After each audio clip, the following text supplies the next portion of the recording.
नमस्कार, आप देख रहे हैं टीजीएस इंडिया न्यूज। तो आइए बात करते हैं आज के मुख्य समाचार में। देश भर के तमाम बड़ी खबरों पर एक नजर डालते हैं। इससे पहले आप हमें कमेंट में जरूर बताएं कि आप ये वीडियो कहां से देख रहे हैं। झारखंड राज्यसभा चुनाव 2026 में झामुमो के बैजनाथ राम मंदिर और एनडीए समर्थित निर्दलीय उम्मीदवार परिमल नाथवानी ने जीत दर्ज की। इन नतीजों ने महागठबंधन की एकजुटता पर सवाल खड़े कर दिए। कर्नाटक में कांग्रेस का शानदार प्रदर्शन। कर्नाटक विधान परिषद चुनाव में कांग्रेस ने 7 में से 5 सीटों पर जीत दर्ज की। राहुल गांधी का जन्मदिन, कांग्रेस का रोजगार मेला। कांग्रेस नेता राहुल गांधी आज सुबह 24 एक्वा रोड पर पार्टी कार्यकर्ताओं से मिलकर अपना जन्मदिन मनाएंगे। राहुल के जन्मदिन पर कांग्रेस ने रोजगार मेले का भी आयोजन किया। पीएम मोदी ने राहुल गांधी को जन्मदिन की बधाई दी। पीएम मोदी ने राहुल गांधी को जन्मदिन पर बधाई देते हुए अच्छे स्वास्थ्य की कामना की। पीएम मोदी आज बांटेंगे 2400 करोड़ की प्रोत्साहन राशि। फ्रांस दौरे के बाद पीएम मोदी आज नई दिल्ली में प्रधानमंत्री विकसित भारत रोजगार योजना के तहत लगभग 2400 करोड़ की प्रोत्साहन राशि वितरित करेंगे। टीएमसी टूट, अभिषेक बनर्जी और लोकसभा स्पीकर से मिलेंगे। तृणमूल कांग्रेस विवाद पर लोकसभा स्पीकर ने फैसला टाल दिया है। अभिषेक बनर्जी को आज पक्ष रखने का अवसर दिया गया है। उद्धव ठाकरे की शिवसेना में बड़ी टूट। शिवसेना उद्धव ठाकरे के बागी सांसद आज उप मुख्यमंत्री एकनाथ शिंदे के कार्यक्रम में शामिल नहीं होंगे। 9 जून को एकनाथ शिंदे शिवसेना 60वें स्थापना दिवस से पहले उद्धव ठाकरे को बड़ा झटका देने की तैयारी में है, जहां शिवसेना यूटी के 7 सांसदों को टूटकर अलग गुट बनाने की बात सामने आई है। महाराष्ट्र में उद्धव पर विधायकों के टूटने का संकट। महाराष्ट्र की राजनीति में उद्धव ठाकरे पर फिर संकट के संकेत मिल रहे हैं, जहां सांसदों के बाद विधायकों के टूटने की आशंका जताई जा रही है। सीएम योगी का अयोध्या दौरा और राम मंदिर ट्रस्ट बैठक। सीएम योगी आदित्यनाथ आज अयोध्या दौरे पर हैं। वे राम मंदिर ट्रस्ट के अधिकारियों के साथ अहम बैठक करेंगे। योगी का सपा पर हमला, गोली चलवाने वाले उपदेश दे रहे हैं। अयोध्या में सीएम योगी ने समाजवादी पार्टी पर तीखा वार करते हुए कहा कि गोली चलवाने वाले आज उपदेश दे रहे हैं। राम मंदिर दान चोरी पर एसआईटी जांच का बयान। सीएम योगी ने राम मंदिर में दान चोरी की जारी एसआईटी जांच पर बयान दिया। इस मामले में अगली सुनवाई इलाहाबाद हाई कोर्ट में 22 जून को होगी। ममता बनर्जी के घर के चारों तरफ नीली फेंसिंग। पश्चिम बंगाल में टीएमसी नेताओं पर लगातार अंडे फेंके जाने की घटना के बीच पूर्व मुख्यमंत्री ममता बनर्जी के कोलकाता स्थित आवास के चारों तरफ ऊंची नीली फेंसिंग लगाई दी गई। बंगाल, सिलीगुड़ी के मेयर गौतम देव ने दिया इस्तीफा। पश्चिम बंगाल में सिलीगुड़ी नगर पालिका के मेयर गौतम देव ने अपने पद से इस्तीफा दे दिया है। बंगाल ईडी ने कोयला तस्करी में एडीपीसी अधिकारी को गिरफ्तार किया। बंगाल में कोयला तस्करी मामले में प्रवर्तन निर्देशालय ईडी ने एडीपीसी अधिकारी मनोरंजन मंडल को गिरफ्तार किया। केरल, सीएम सतीसन आज विधानसभा में बजट पेश करेंगे। केरल के मुख्यमंत्री सतीसन आज विधानसभा में बजट पेश करेंगे। बिहार, सीएम सम्राट चौधरी का कानून व्यवस्था पर कड़ा बयान। बिहार में मुख्यमंत्री सम्राट चौधरी ने अपराधियों के खिलाफ कड़ी कार्रवाई का संदेश देते हुए कहा कि सरकार अपराध नियंत्रण के लिए पूरी तरह प्रतिबद्ध है।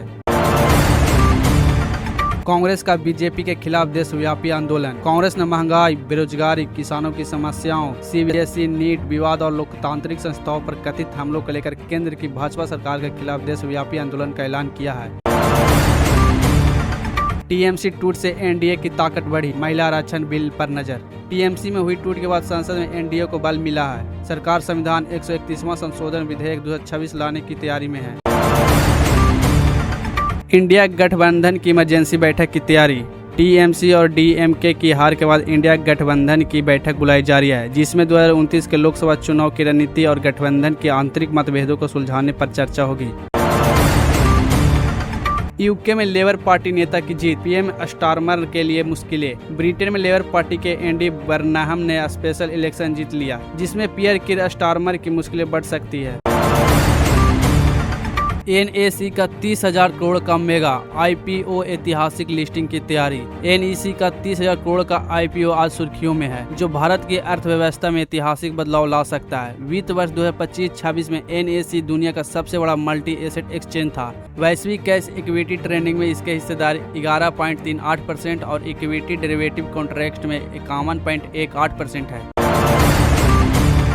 NSE IPO से SBI और शुरुआती निवेशकों को बम्पर मुनाफा संभव। NSE का यह IPO मुख्य रूप से OFC ऑफर फॉर सेल के जरिए है, जिसका मतलब है कि यह मौजूदा निवेशकों के लिए लिक्विडिटी का मौका है। NSE के बोर्ड ने फरवरी 2026 में इस लंबे समय से लंबित लिस्टिंग को मंजूरी दी थी।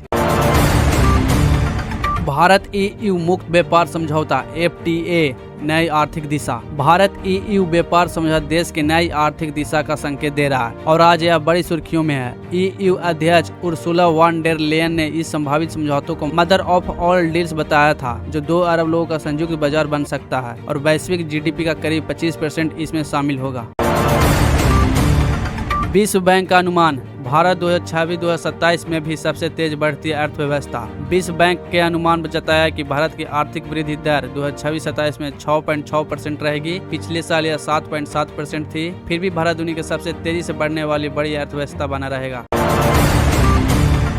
आर्थिक सर्वेक्षण, भारत FY27 में 6.8% से 7.2% GDP वृद्धि की राह पर। मजबूत विकास गति के साथ भारत के वित्त वर्ष 2026-2027 में 6.8% से 7.2% की दर से बढ़ने की संभावना है, जिसमें यह लगातार चौथे वर्ष भी विश्व की सबसे तेजी से बढ़ने वाली प्रमुख अर्थव्यवस्था बना रहेगा। RBI ने रेपो रेट 5.25% पर स्थित रखा। EMI में राहत जारी। भारतीय रिजर्व बैंक ने रेपो रेट में कोई बदलाव नहीं किया और यह 5.25% पर स्थिर है। देश में बढ़ती महंगाई और मौसम के बदलते मिजाज के बीच आर्थिक स्थिरता बनाए रखने के लिए केंद्रीय बैंक ने एक कदम उठाया, जिससे आम जनता को EMI में राहत मिल रही है। जून में खुदरा महंगाई 5% तक पहुंचने का अनुमान। पेट्रोल, डीजल और सोने के दाम बढ़ने का असर दिख रहा है। अर्थशास्त्रियों का अनुमान है कि जून 2026 में खुदरा महंगाई दर 5% तक पहुंच सकती है। रुपया दबाव में 95 रुपये प्रति डॉलर के करीब। हाल के महीनों में भारतीय रुपये लगभग 90 रुपये प्रति डॉलर से गिरकर 95 रुपये प्रति डॉलर तक पहुंच गया है। कमजोर रुपया आयात को और महंगा बना देता है, जिससे महंगाई बढ़ने का खतरा है।